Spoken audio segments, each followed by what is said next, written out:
The Spanish colonizer used methods to exploit Filipino labor and violate their human rights, while Filipino communities found ways to fight back against these practices.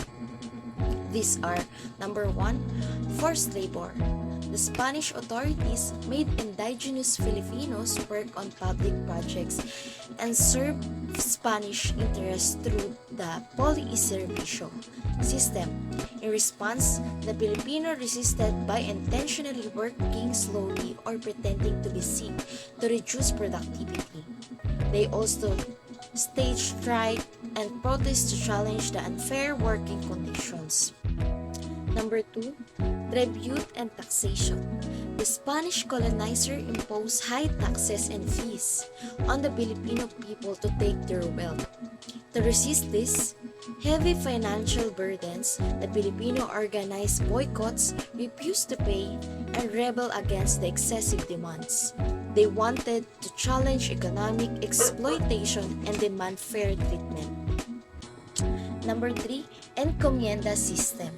The encomienda system gave Spanish encomenderos control over indigenous communities, leading to labor exploitation and abuse.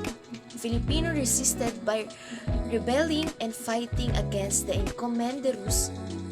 They formed alliance and uprising to challenge the encomenderos authority and regain control over their own labor and resources. Number 4, restrictions on movement and education. The Spanish authorities limited the movement and education of Filipinos to maintain control and prevent rebellions.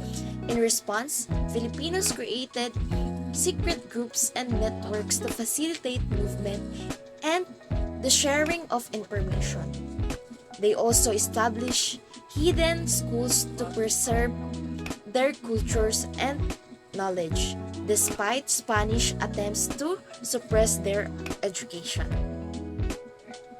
Number 5, cultural prevention and identity. Filipinos resisted cultural assimilation by perceiving their own cultural identity.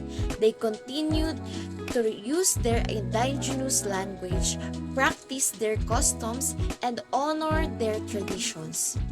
These acts of resistance aimed to protect their cultural heritage and show their strengths against Spanish attempts to erase their identity.